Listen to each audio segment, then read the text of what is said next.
I remember there were highway patrolmen there in riot gear. That frightened me.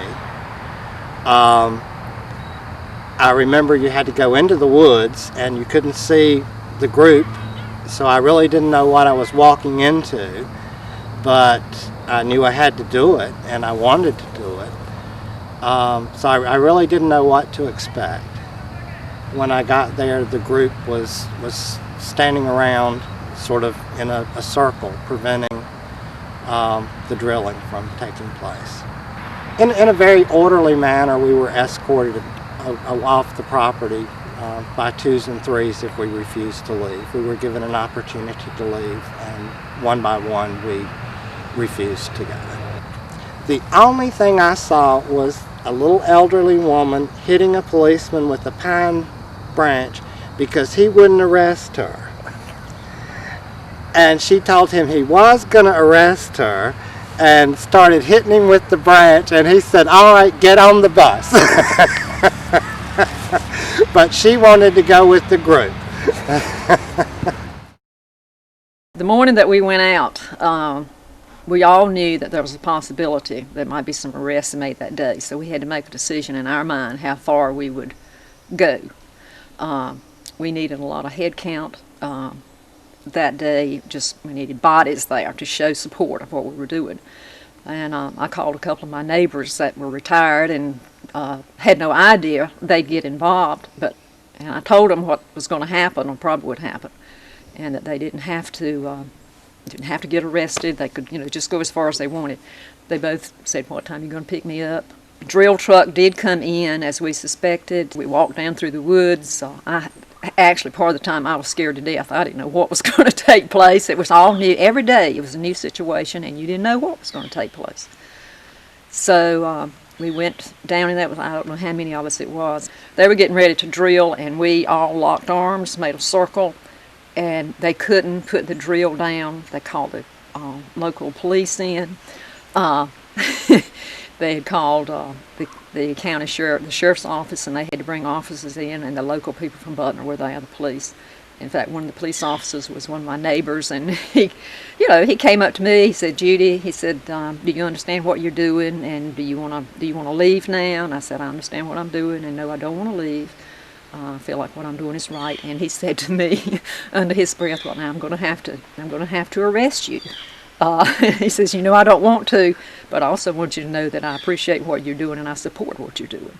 So, it was just that situation. The law enforcement were doing what they needed to do, but they also supported what we were doing. It was their home as well.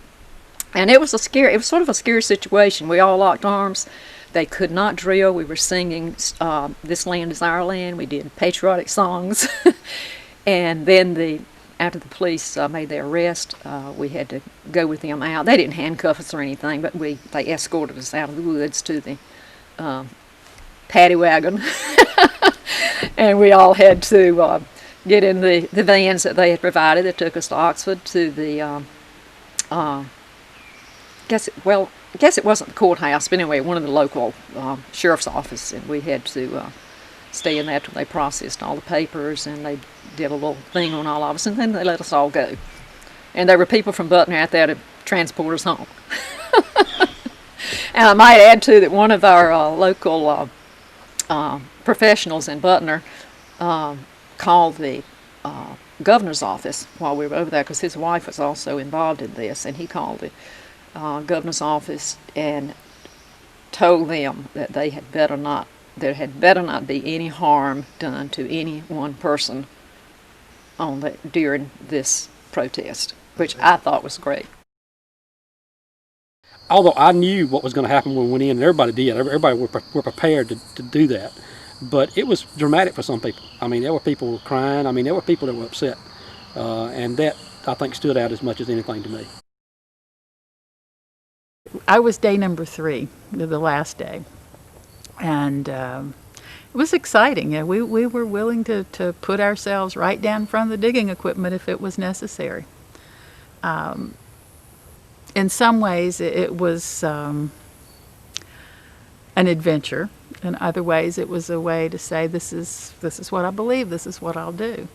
Of court date was a real blast. We all got cleaned up. We all had to behave. We all had to go show that we were solid citizens and were willing to stand up for what we believe, and so be it. We did. The arresting part was like almost inconsequential. If I was going to have a record for this, it was fine. I didn't care. I really and truly, compared to what this device and its ugly, filthy smoke and horrible toxins, I mean, what's an arrest record compared to the potential poisoning of thousands of people? I just couldn't see that being arrested made any difference whatsoever. I was delighted that worked out, but I was perfectly prepared to carry a mark on my record to stop this. The police were doing their job, and they asked if I really wanted to be arrested, and I said yes. They said if we didn't move out of the way that they would arrest us, and I said so be it. They took us to Oxford, to the jailhouse, and there was an attorney there for us. And I had to promise to the judge I wouldn't do it again. But before I promised, I asked the attorney, do I have to? He said right now, yes.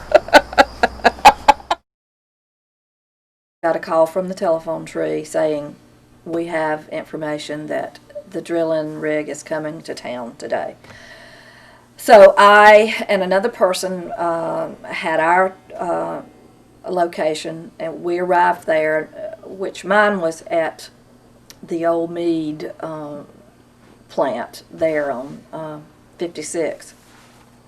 And we were parked there and just sitting there waiting. It was early in the morning. There was two of us at each station, and my partner wanted to go get a cup of coffee. So I says, okay, you go get a cup of coffee. Well, lo and behold, when she leaves, and I'm sitting there in I think I was in a van, who pulls up and stopped right in front of me was Ronald Alligood in his police chief's car, and right behind him was the drilling rig. I thought, oh no, I'm sitting here by myself. This was before cell phones. I mean, they were just coming in. No, we had no cell phones. So, we're just on our hook. Well, the message was, the first one to see this drilling rig is to follow it to wherever it goes. I thought, well, I got to do it. Well, I was following this drilling rig, and I'll be quite frank with you. I was really scared to death. I really was, because I didn't know what I was going to do with that drilling rig by myself. So anyway, I'm following this drilling rig, and it goes down old Highway 75. Well, here comes Audrey and the other cars, and they see me, thank goodness. Well, I keep following this thing, and it pulls off into this field, and then it continues. Well, the police are already there waiting for it. There's another police car. They're already there waiting for it. So I pull up and park. Well, by that time, some other people had arrived too. And we go marching down into the woods. I mean, deep into the woods. And I don't know how this happened, but some other folks were coming from another direction. I don't know how they knew where to go. But I do remember there was some more Butner policemen, and they're members of the community. He says, boy, we sure are glad to see y'all here. This is coming from the police. So we go down there and we link arms. Well, we're not the only ones down there. You've got anchor people from the TV stations.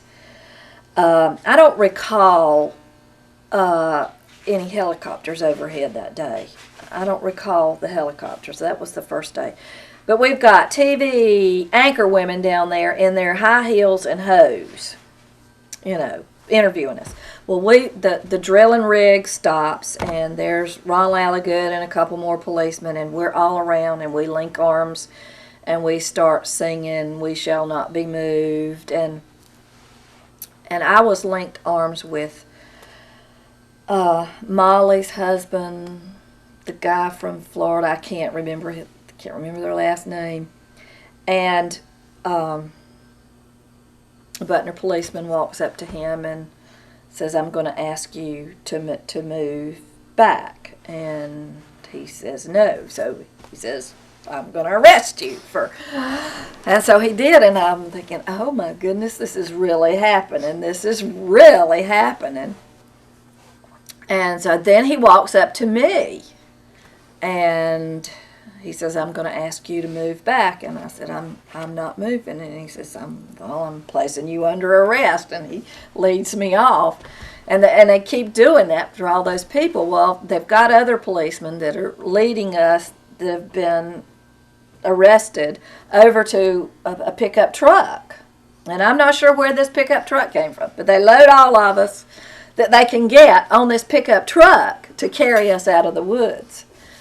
Well, on the way out of the woods, here comes the SWAT team with their helmets and their billy sticks and just marching 2 by 2. They're marching down in those woods 2 by 2. And here you've got a group of maybe 10 or 12, mostly women, with blue jeans and tennis shirts, t-shirts and tennis shoes. You know, and how ridiculous. How ridiculous. So they haul us off out of the woods. So I was standing up looking over the cab of this truck when here comes these troopers marching in, and I couldn't help but say it. And I probably shouldn't have said it, but I said it. I said, "Hey, do y'all think you've got enough men there to take care of us few women?" TV anchor women are sitting there interviewing us in the back of this truck, you know, sticking the microphones in our face and asking us how we feel and why we're doing this and so forth. And they finally drive us out. Well, when we get out of the woods, there they've got a paddy wagon waiting for us. I'd never ridden in a paddy wagon in my life till that day. And so they load us into the paddy wagon, and sure enough, you can't get out. Once they shut the door handle won't open. And from there, they carried us to Oxford and into the county commissioner's chambers and processed us. So that was the day. That was the first day of arrest. They had the streets blocked and police were all over there, and you couldn't get into where we wanted to go, where the drillers were. So I got 15 or 16 people in my van, and we pulled far enough between the two guards to where they couldn't get to us, and we emptied our van and got on our stomach in some places and crawled through the woods until we blocked the rigs. And we just got there as they were pulling out, and we blocked the road. We had a news reporter with us from Greensboro, and she was precious. She came to the woods with a pretty skirt on and nylon hose. And when she left that afternoon, her nylon hose was strings behind her. But she crawled on her stomach through the bottom along with us. And we felt good about it. And, you know, when they told us the second time, move or you go to jail, what do you want to do? We says, we're not going to move, so I guess that means we go to jail. And when we got to jail, the sheriff had us the nicest sandwiches and everything made out in the parking lot. And we went in and signed our own bond and came on home. I don't know how to describe them. I don't think words can really do it. They were young. There were children out there with the families. And they were older. One lady, if I recall, was a retired professor from University of Chapel Hill. Now, I think that's accurate. Taught, I believe, English or something, and retired. And I remember the day she was arrested, along with my wife, when they came to Butner, that first site they came to Butner. And they were hauling them out of the woods. It was a bad road you could get there by four-wheel drive or walk in. And she was in the pickup with Barbara, my wife, and the police were hauling them out of the woods. They had come into the woods, by the way, with the batons held in both hands, and about 8 or 10 foot apart, with the riot shields down in front, and the drilling machines were already there, but they hadn't touched the earth yet. And we got in there quick enough running down the road. I remember Audrey was kind of leading the pack and right up front, and everybody was running to get down the road, and got under the bit. And they placed everybody under arrest that was under the bit. We were all joined hands, and a police officer from Butner said, "You're all under arrest if you don't move," and so forth. And they eventually said, "You're under arrest," and I asked him, could he unarrest me, because I needed to go make bail for everybody. And he said, "Go ahead," which I thought was very, very nice.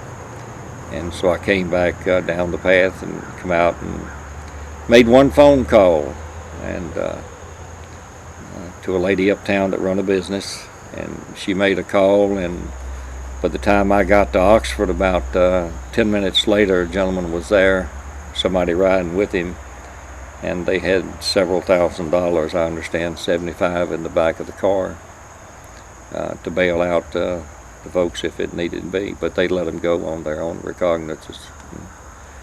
And I was in the courtroom, if you will, the magistrate's courtroom, and they come filing in, and my wife come filing by. But it was stout people, short and tall, and different nationalities. It was just, they were all one, though. They were one in a bond of determination to keep it out. And keep it out they did, and they didn't come in glum-faced. They were smiling and determined to prevail. I mean, you could see it, you could just feel it. It was palpable almost. It was just wonderful. I've never been so proud. And when they were standing, and I'll digress a little bit, one of the paths that they stood in, there were two ladies, I didn't know their name at the time. They were there by themselves, and just two of them, and they had to be scared, I mean, or whatever. But I had to wonder down, I said, "You need anything?" Every time I got the path, "Do you need anything? You want anything? You need relief?" Whatever. And they said no, they wouldn't leave to eat, they wouldn't do anything, and I'll never forget them. Those, for whatever reason, it just stood out. And some of them so old, it was like, I say so old, I'm 67, and excuse me, I'm 68, and so I guess everything is relative, but they were about my age, and it would be hard for me to stand all day, but they were doing it. They didn't have chairs, they were standing there waiting for them, and you couldn't be proud of to call them a citizen of Granville County.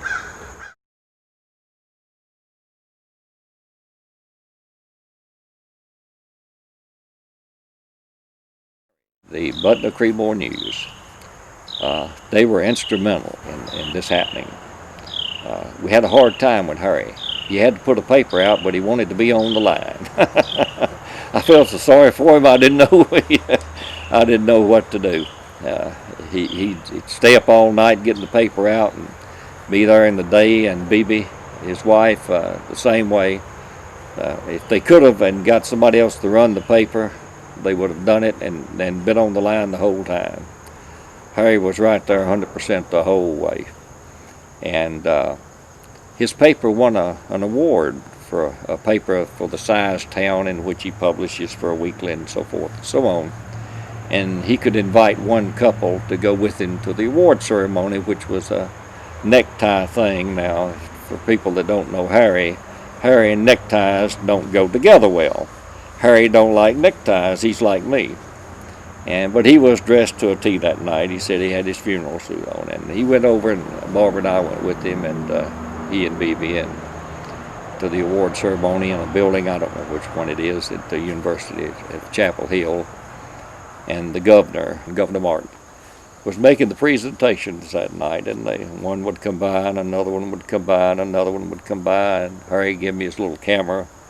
And if you know Harry, sometimes he's a little bit absent-minded. He forgot to put me a fresh battery in it. It would take it about 3 minutes for the light to flash back on again, so I only got about 3 shots of it. But when Harry come ambling, I had his cowboy boots on, I believe. He come ambling out to get the award, and Governor Martin was there, and it was for covering the story of the hazardous waste incinerator and so forth and so on. And Harry was grinning from ear to ear. He couldn't have been more pleased, and to his credit, Governor Martin smiled too. Politicians learn how to smile. When they're having surgery, they can smile, but they learn how to smile. And they had a little chit-chat up there, and so forth and so on. And that was one of Harry's proudest moments, winning that for fighting the incinerator, and it was Governor Martin's pet baby. And as a matter of fact, as the story goes, he did an interview of the things that he was most proud of, the 3 things, I forget what they were, and the things that he didn't get accomplished, that he would 3 things that he would most like to have done, and the hazardous waste incinerator was number 1 on the list of the things a governor of a state wanted to do and was stopped from doing. Now, if that doesn't make you to be proud to be a member of the group of people that did it, I don't know what does.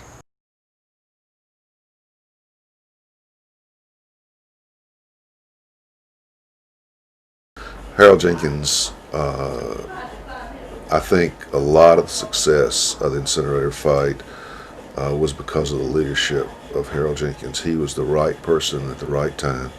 We still call him Mahatma Gandhi because he helped us understand that if we were going to be successful with this contest, we had to be dedicated and willing to do things that were unnatural for us previously. Stand in the face of authority to a degree that we had not been used to doing, but at the same time we had to do it in a nonviolent way. We had to always keep our arms below our belts and never protest strongly. I think having a good, strong leader that helped keep everything together and in focus. To me, I mean, having that leadership, that one strong person. There were a lot of leaders, but you had to have that general. And I think that really kept focus on, it helped keep things in control. We had leadership in teaching us what legally we could do and not do, so that you had some idea what to expect, the boundaries of how far you could go in protesting. He was, I mean, I knew who he was. I had seen him, during my lifetime, but never had been affiliated with him in any way. But I was impressed that, and he had knowledge from somewhere. He just was that person that could keep things in control. And I admired him. I think everybody did, and he was always there. If he told you he was going to do something, he'd do it. You could count on him. And I think just that leadership was the biggest impact.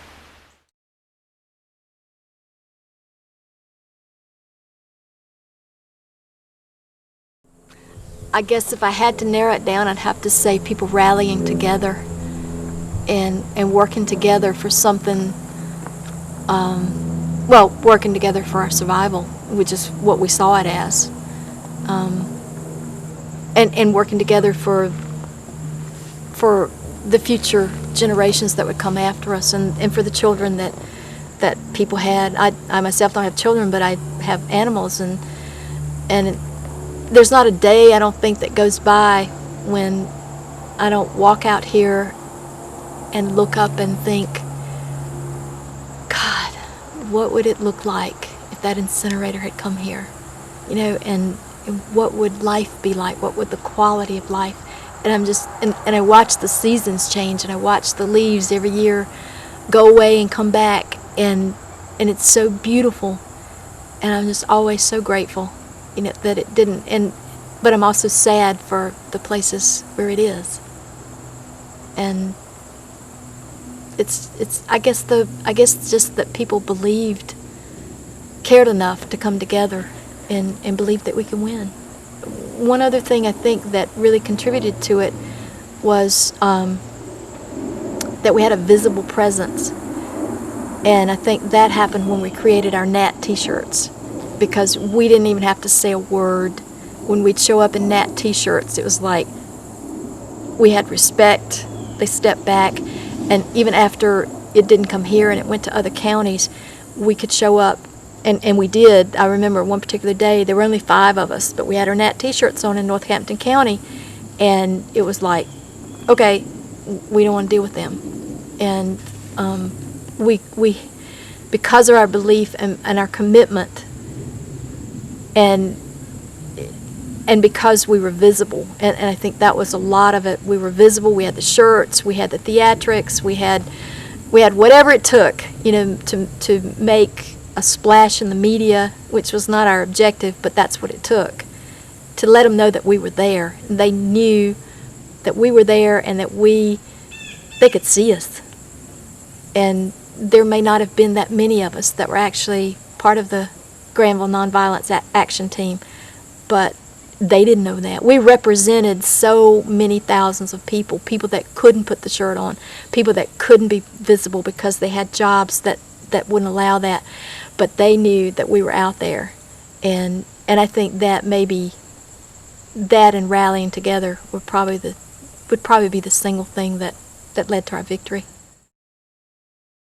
The greatest force just had to be the unity of the people. We were poor. We didn't have a lot of money to put into a campaign to fight it. It was just pure blood and guts, sweat and tears. That's all there is to it. It was just the energy of the people. Probably 2 things, and although this many years later they seem so insignificant, at the time I think they were really important, and that was the hundreds and hundreds of bows. I can remember me and one of my employees, I drove the van, and she would sit by the door on the side of the van, and we had the van just piled up with bows. And I'd stop at every telephone pole, and she'd hop out and staple the bow up, hop back in, and we'd ride to the next one. And we did that for several days. And I think the other thing was the signs that we made to sell as a fundraiser. I'll never forget how they looked lined up in the field here by the shop, and we did hundreds of them, and then seeing them all sell, and then riding around the county and seeing, oh, I made that one, or just seeing them all over the place. And that, it was just so obvious that it was a successful project. Just in general, I'm proud to have been a part of it. At first, I was real apprehensive at first. I'd never been involved in anything like that, and I wasn't sure that I really wanted to be. But then when once I got involved, you just couldn't get out of it. I mean, you were dealing with your future. Probably the biggest contribution I made on something, I think the effigy thing. I enjoyed that. It scared me to death at times because I thought they're going to lock me up for sure. But that was probably the highlight of what I did there, and I'm just glad that I was a part of it and stayed through the whole thing, because in the end it was worth it. It was a great high. When I saw the governor and I knew what he was trying to do to his state and our state, it really infuriated me, and I began to express my feelings. He was supposed to be there to protect us as people, and I didn't feel like he was doing that. He was putting up screens and making us believe things that weren't really there. So I kind of let him know that. So you got pretty close to the governor that day? Yeah, face to face. Pretty close. How did that feel? You're scared? I'm kind of a quiet person, but I was ready to say something. I just wasn't going to sit back and let somebody run me out of my own county because I had that much fear. I felt like I had to protect my family and other families in the community, and by speaking out, that was one way of doing that. If we don't speak out and we don't stand up for what we feel is right,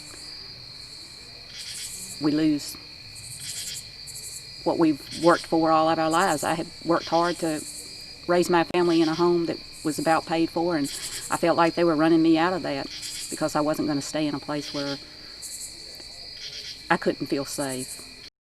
John Pike had the insight, along with the help of a girl uptown, when she recommended that somebody find some land and let a lot of people buy it and tie it up so the state would have a hard time condemning it. And John Pike essentially almost closed his law office for a year. His wife Priscilla, which is a very good friend of mine, she worked side by side with him.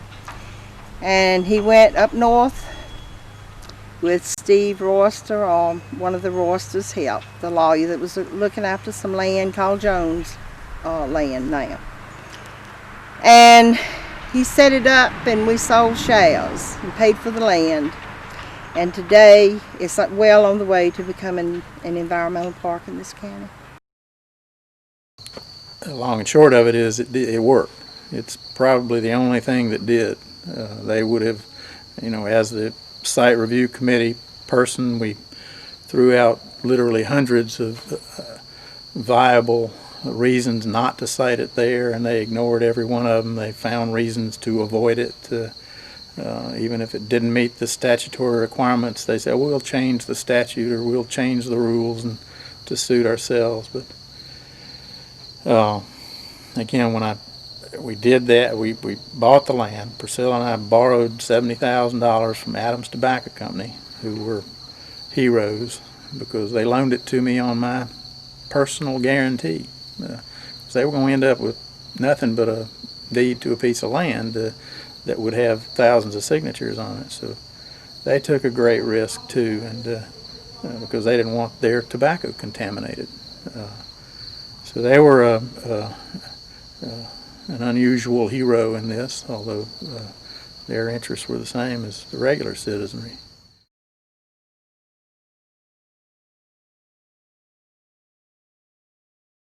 I will never see the government as I did the day before they picked Granville County to come into, because, as I said, I was raised in a home to respect our government. And my mom always told us they were elected to take care of us. And when I saw that essentially what they were doing was padding people's pocketbooks with hazardous materials that would cause us health problems for the rest of our life, then I knew they didn't really care for me. They cared for what the economy was and getting the money where it needed to be. No. I've always been a little on the skeptical side anyway, but this would make me watch even closer, and I think it was good for this area. It woke a lot of people up and got a lot of people involved in things that we have a lot of new people involved in government and things like that around here that wouldn't have been before. I think it disillusioned us some because I always thought the government did what was right for you, and that really broke my heart because I had to tell my kids different, and it just opened my eyes that things are not always done in your best interest, and you have to be careful. Never, never, never, never. Prior to that, I always thought, in an abstract way, I never gave it a lot of thought, but I always thought that the government is looking after us. They're doing what's in our best interest. No way. No way. Every citizen needs to be vigilant all the time, because the government is not working in your best interest. But so yes, I see our government much differently.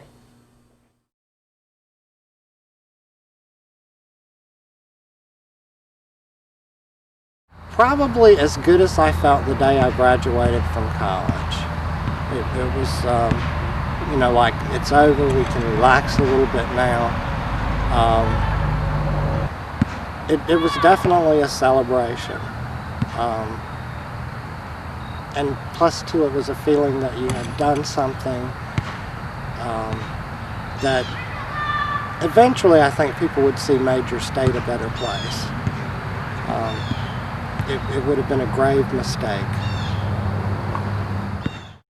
Oh, well, we were at a meeting with the governor, the lieutenant governor, the council of state, because the council of state were going to make the final decision. And we were in Raleigh at that meeting with the cameras rolling.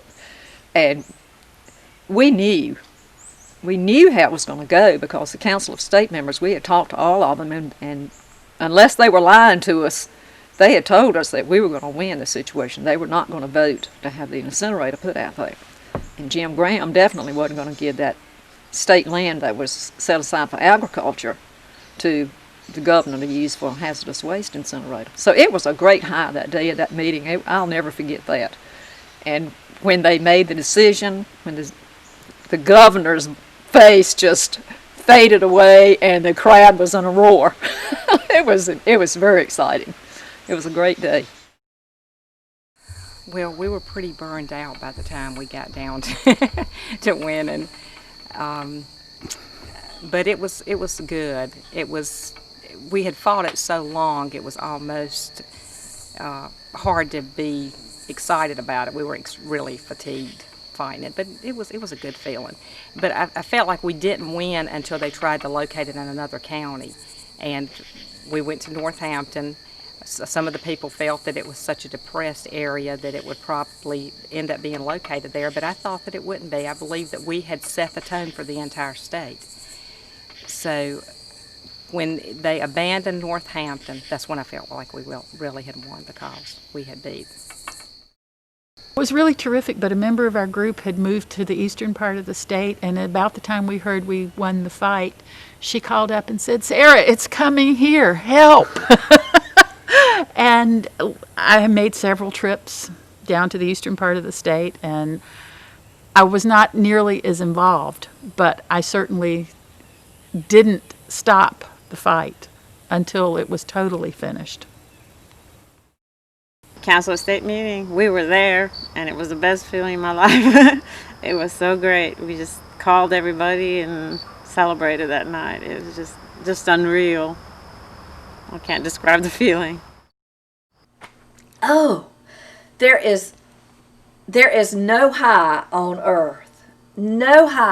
earth like winning that. I mean, I cannot describe it. It's the good guys do win once in a while.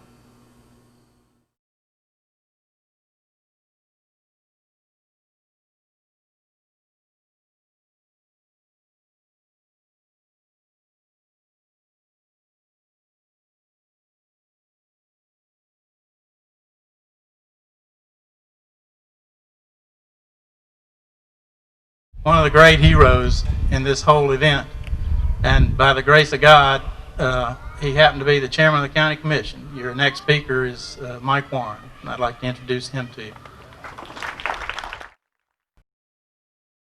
Let us learn a valuable lesson from this crisis. Because united we are strong, divided we are not. You can believe that. We must believe that. I would like to thank the many citizens from across North Carolina who have offered their resources and expertise. I would like to thank our Site Designation Review Committee. Most importantly, I would like to thank our commissioners and the citizens of Granville County for the stand in which you are taking. You are our most valuable resource. 1989, I was in a whole lot hotter spots than this one, I can tell you that right now. You can believe that. It's a pleasure to be here with you this evening. Jason said I could have as much time as I wanted, so I'm going to start when I was in the 5th grade. When I was in the 5th grade, my mother had kidney disease. I was living in Oxford, and I had moved to rural Pitt County on a farm with my grandmother, an aunt, and uncle, and enrolled in Stokes School, which is a rural community about 8 miles from Greenville. things got kind of tight for Mom in the hospital, so my grandmother would make me shirts out of feed bags. Some of the older ones out there may remember those the cloth, but she'd make those shirts out of it. I never forget when I wore the first shirt to school. All the rural kids knew what that shirt was made out of. I had a fight at least 10 times that day, and went on home with that shirt, and I was fighting for my pride and Grandma's. Little did I know, about 40 years later, I was going to be honored again, just like my grandma honored me with that shirt. And the honor was I was selected to represent the people of Granville County and elected by the board to serve as chairman. Never did I realize that again I was going to have to fight for my honor and people who I love very much. Went into a Chinese restaurant about 2 days to celebrate the victory with my family after it was over with, and I remembered opening a fortune cookie, and the fortune cookie said, "You are about to embark on a most delightful journey." I haven't been able to eat Chinese food since then, hardly. We became one of the designated tracks. We were put on a fast track. I really believe that. First order of business was for the commissioners to designate a site-based review committee. John has already mentioned this. John was serving as chairman of that committee. They were brilliant. They were brilliant minds, and they were together to the end. And you got to know these people like I knew them. They were eccentric, just like me. And this crowd held together to the very end and helped divide the state. Thermochem meeting. One of the many things I remember was that Thermochem wanted to meet with the commissioners. Hindsight's 20/20, but they wanted to meet with the commissioners individually. First meeting. You and I both know in war the best way to win is to divide and defeat. Why we ever did that, I have no idea. Because right away it creates a situation. I wonder what they said to him or what he said to them and that type of thing. I knew that day when I walked in there, I saw Italian suits, linen shirts, silk ties, real alligator shoes and belts. And right away, I didn't think these were the people I wanted to be around. And right then, told them, no, we don't want you. I mean, they were arrogant enough. Thermochem, we burn chemicals. Well, I didn't say they were to clean the air company. At least we call our dump a sanitary landfill, you know. I'm up with some other term. Next day, or the day after, I got a call from Governor Martin. He asked for my cooperation, and I agreed if I cooperated with him, he would cooperate with us. And that was pretty much, we talked for about 5 minutes, so very cordial conversation. Question I get asked often is why here? I have no idea why here. I think we were picked initially. Often when why here shows up, everybody in this room knows that somebody may have gained $1 from it being here, and that's greed. We know it could have been easy. We had, Pete, 6 or 7 new commissioners that really weren't that politically involved, that didn't really know a lot of people in Raleigh, and I look at it as easy. They said it was geographic, but there's a whole lot of places on the interstates in North Carolina that are small towns attached to it. Why here, why there, I don't know. Biggest problem? Probably communication. Most people didn't understand, it was really hard on the commissioners, is that when we were getting ready to take Thermochem or the Hazardous Waste Commission to court, we get ready to fight a battle, you don't let someone know, hey, by the way, in about a week we're going to attack you, so get ready. So we couldn't tell sometimes what was going on. We would have liked to have been able to tell. Scared me to death that we were going to become divided because of this, but as John said, everyone remained strong through this process. The second thing that hurt a whole lot, and it always does in anything, is gossip. And I really believe when I look back on it, hindsight's butter, that a lot of that gossip was planted. You plant gossip to divide and defeat. I still believe to this day a lot of the gossip that went around this county about what people saw, what people did was gossip. People say my personality changed. I want you to look at me now. The governor didn't like me. The state didn't like me. Thermochem didn't like me. The people in Granville County, I was a politician, they didn't trust me. Now everybody here knows that a good dog will bite you if he's cornered. And that's basically what I had become. And I had mule blinders on. I couldn't see anything but that hazardous waste incinerator there in front of me. And every day was like a nuclear winter. I can't tell you in over a year whether it rained or whether the sun did shine. I can't even tell you whether it snowed that year. And I'm a weather fanatic. I don't remember one thing really about that year. One thing I really, out of the meetings we had, I remember the meeting at Webb High School. I think it was the first meeting we had with Thermochem, Dr. Turner, Mr. Hennett, and the Hazardous Waste Management, the Hazardous Waste Commission representing the state. Our site-based review committee was there. I look back on it now. That night I got so mad I couldn't see straight because a young man went up on stage and threw some trash.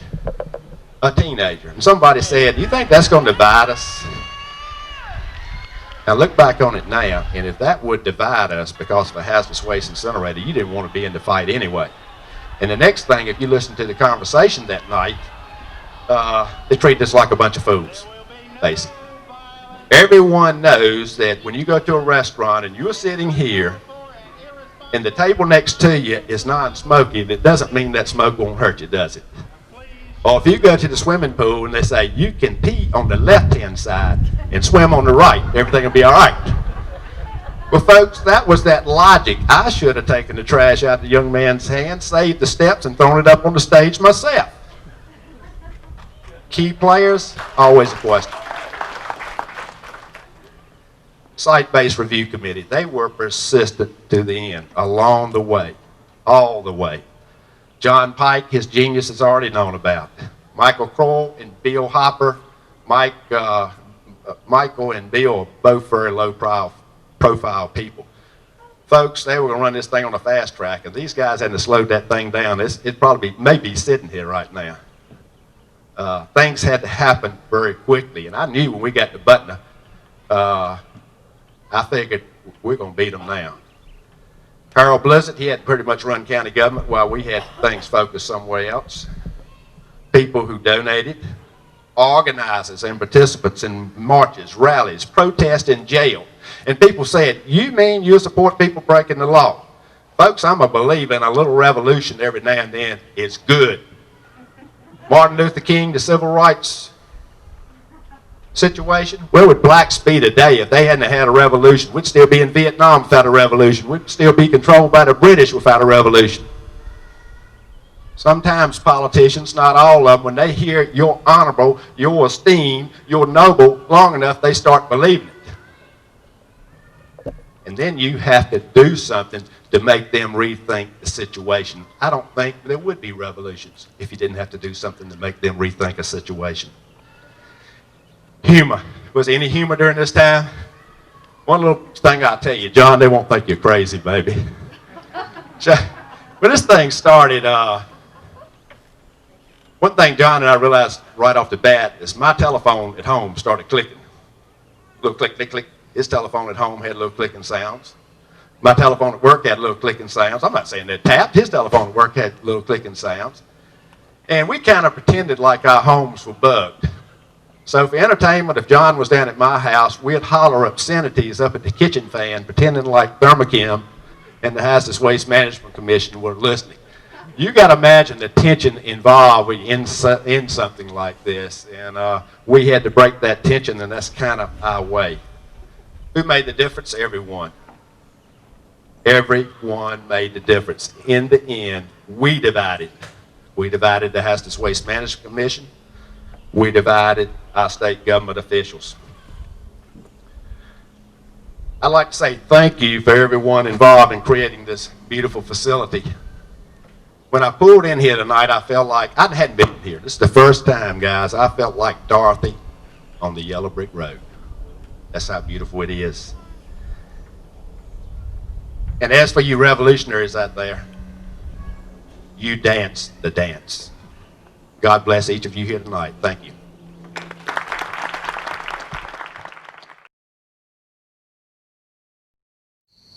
The event itself was just an incredible event, and extremely rewarding, humbling, and I'd do it again tomorrow.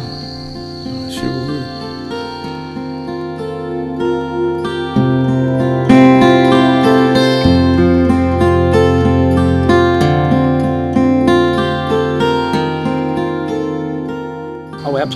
Absolutely. And you don't have to, even the people that just tied ribbons or hung out a sign, or if they didn't even go to the protest and things, even people that did that or called or made chain calls or whatever, all that's important, and it all pays off in the end. I think they can. This proved it.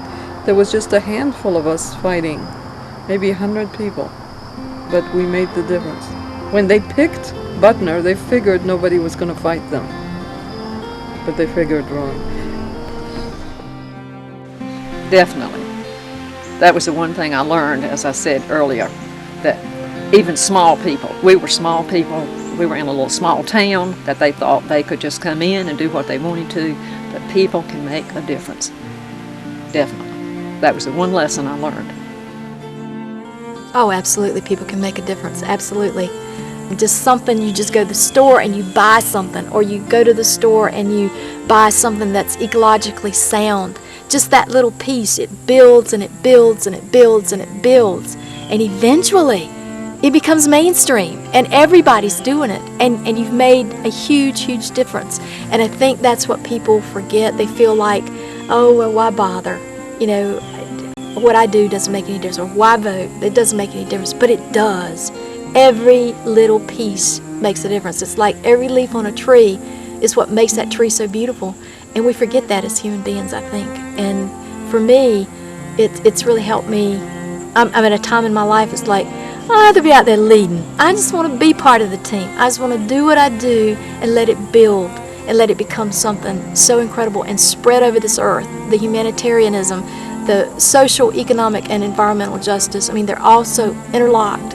And just let it spread and let it become a place where we live, and we don't have to have hazardous waste incinerators, and we find alternative sources to energy so we don't destroy the earth, and we help people get out of poverty, and we make this place a better place to live, and we can do it. I mean, we do it all the time, and sometimes we just don't know it.